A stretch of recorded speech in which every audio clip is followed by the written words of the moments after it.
All right. Good morning, Sun Devils. My name is Mrs. Lipkowski, and I am your school's gifted resource teacher. I'm here today to let you know about this ACP session that you are currently in. It is all about communication. And I know what you're thinking. Why? Why do I have to learn about communication? I already know how to talk.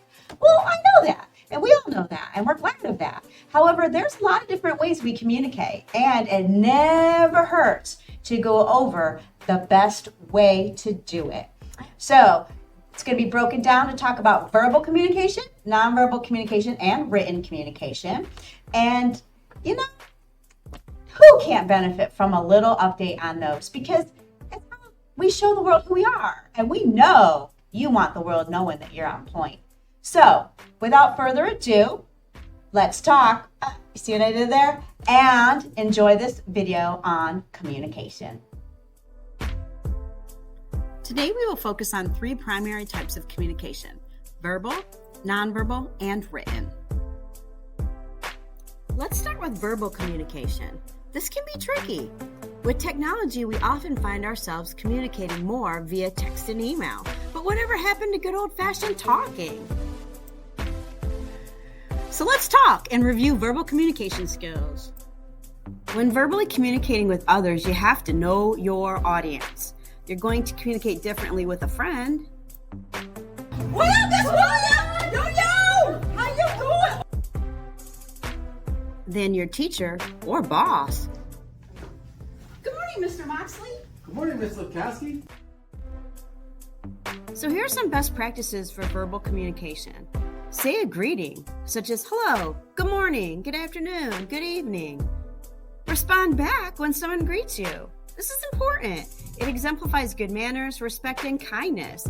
This is what I'm talking about. Good morning. See how sad the teacher looks? Not a good feeling. Good morning. Good morning. Hi, how you doing? I'm great. How are you? I'm doing good. Have a good day. See the difference a simple response makes? That teacher was so happy. It's not hard to use good manners, show respect, and be kind. Use a person's name when greeting them, if you know it. Example, good morning, Mr. Sibalu. Refrain from using slang or inappropriate words, i.e. cussing. And say please and thank you when asking for or receiving something. Think before you speak. Ask yourself, is what I'm about to say kind, true, necessary? Do not interrupt or speak over the person that you're speaking to. Always check your tone and try to avoid one-word answers like yeah, no, maybe. Engaging in conversation with more than a one-word answer shows the other person you're listening to them and you're engaged in what they're saying, and it makes a positive impression. Check this out. I am so glad that you could come in today for this interview. I think that your paperwork showed that you'd be a good candidate. Can you tell me, do you have experience in this area? No. Okay. Have you done anything that you think maybe would help prepare you to do well in this role? Not that I know of. Have you ever had any kind of job before? No. Do you like working with people? Not at all. Okay. Do you think that you would be a good candidate for this job? Yes. Okay. Let's elaborate on that. Why do you think you would be good at this job? Because I'm a good worker. Okay. What about you? What makes you a good worker? I'm determined. I'm so glad that you could come in today for this interview. Thank you so much. You're welcome. I'm here, trying to get the job. Awesome. So tell me why you think that you would be a good candidate for this position. I feel like I just have skills all around in this area, and I feel like I can really get the job done. Oh, very good. Tell me what one of your biggest strengths is and why. Cooking, for sure. I mean, I had a lot of extensive past jobs with cooking. With cooking? Get it done. Excellent, excellent. Are you good at the prepping part or more the preparing part? Both? You ace both? Yeah. What's your favorite and tell me why? I feel like the prepping, because you get it silent, you do it by yourself. You just restocking everything. Yeah. Now, how do you feel? Do you work well with others? Yeah, I work well with the team, everybody. You know, I'm really up there in the hierarchy. Whenever I was a manager at Apex Entertainment. Who would you hire? Now let's talk about nonverbal communication. This is how we communicate without speaking.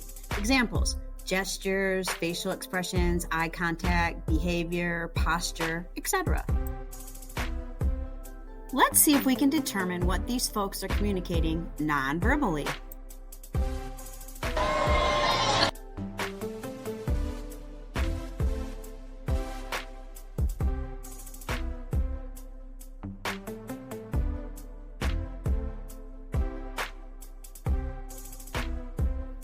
So, as you can see, a great deal can be communicated without using any words. Here are some nonverbal communication factors and skills to also consider. Think about your facial expressions. The look on a person's face is generally the first thing we see, and it makes a first impression. This is super important to remember, especially when meeting new people or interviewing for a job. Who would you be more likely to hire? Gestures are conscious, nonverbal body movements we make to communicate, like a thumbs up to show approval. A handshake when meeting or greeting someone. Good morning, Mr. Deloach. Good morning, Mr. Deloach. Good to see you. Good to see you too. All right. Or a wave to say hello. Keep in mind that different cultures use different gestures, which goes back to the know your audience skill. An acceptable gesture that we use in our culture or country may be offensive in others. For example, a thumbs up in Western Africa is the same as the middle finger in the United States. Yikes! Eye contact, sitting up, and paying attention to others during conversation are nonverbal communication best practices. Which student is exhibiting the stronger nonverbal and verbal communication practices? So, did you guys just finish shooting the video? Oh, okay. And how'd it go? All right. Who was your person?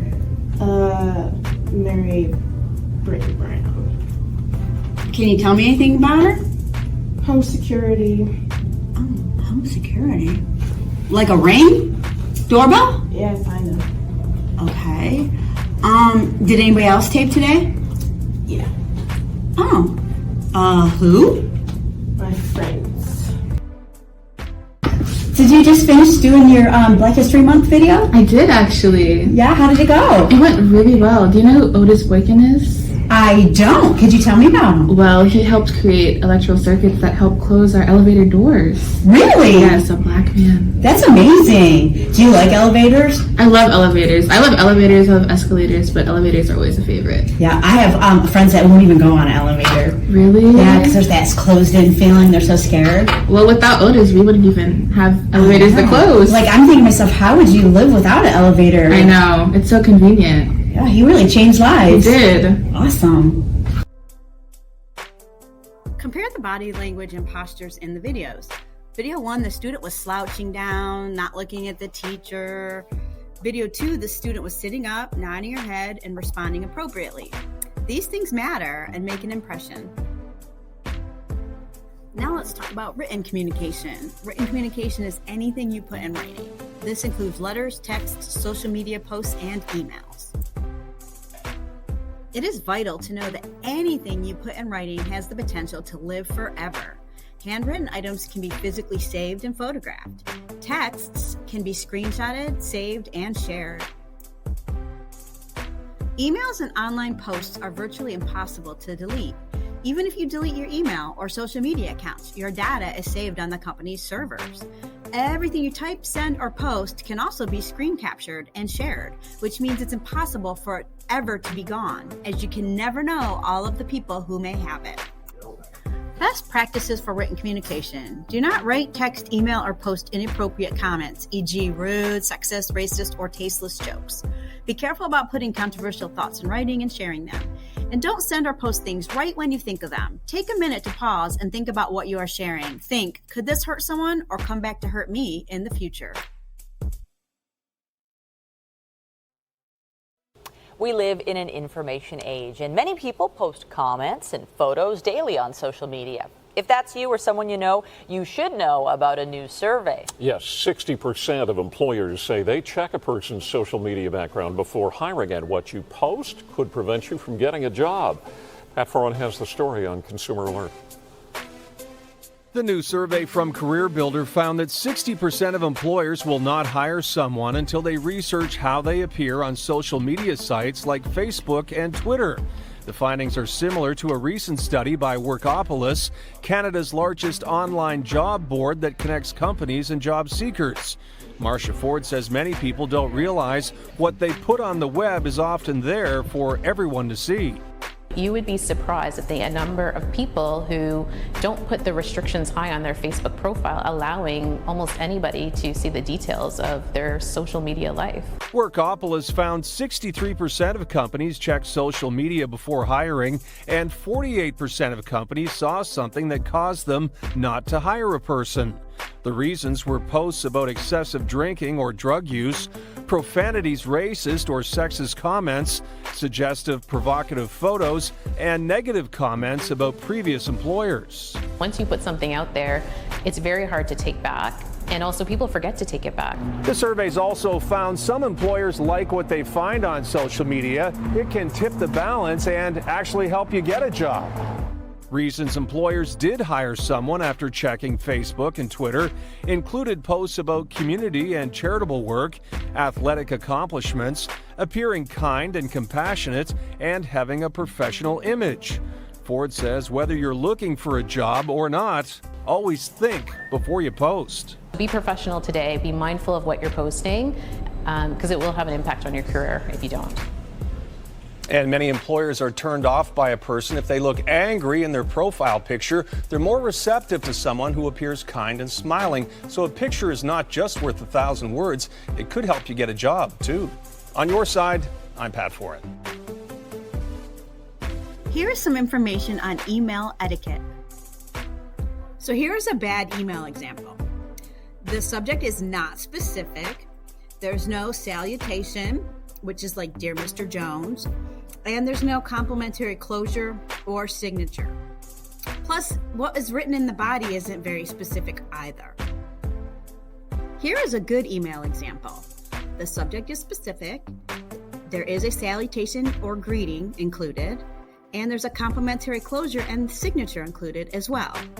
If you look at the body of the email, it is also very detailed, which is important.